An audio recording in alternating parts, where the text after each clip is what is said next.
This is Bluebell, one of our oldest donkeys here at Wonky Donkey, and she was also one of our first rescues.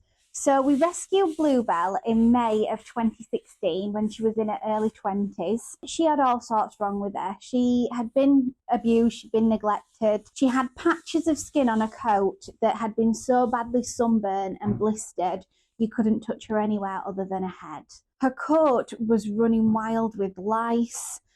Hoofs were very badly deformed because she hadn't been kept up to having her hoofs trimmed, and she was just overall in a very bad way. She had very little trust in people. She was absolutely petrified of you walking behind her. This is something that did take a very long time for her to settle with us. For the first month that she was with us, she had to be in isolation to make sure that she didn't have anything that she could pass on to other donkeys, and of course to give us that time to create a bit of a bond with her. She sort of went to live in our old girls group at that time. She slowly over the summer started to relax into a home and get settled with us. She has obviously been kept in quite a confined space at some point because she has COPD. By the November time of 2016, we noticed that her belly was getting much bigger than what it should do, and that she almost seemed to have something flipping upside down in her belly. So when I actually said this to my mum didn't believe me, and until she'd seen her belly being kicked, really, when we realised, oh my goodness, she is in FOAL. And that wasn't something we expected with her age and everything like that.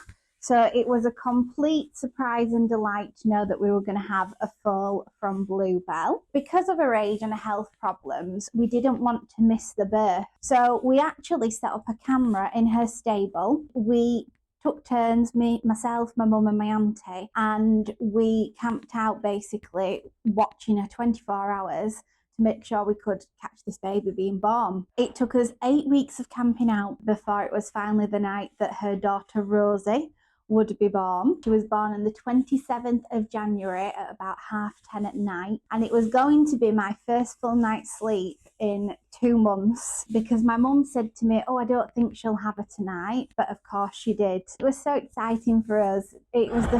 Rosie was the first donkey that we'd had born at the sanctuary since opening. Because of that, she's been absolutely spoilt. But Bluebell's did so well to be able to carry off the pregnancy and the birth like she did. She had a very easy birth, but it did take quite a bit out of her.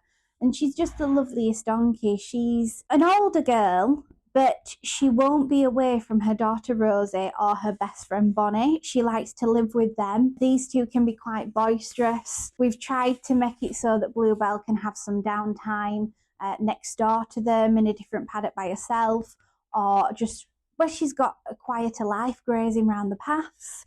But she won't have it. She likes to be with the girls, and these two follow her and stick to her like glue. They are literally like two shadows for her. And I think that's so nice. They've got a little family together.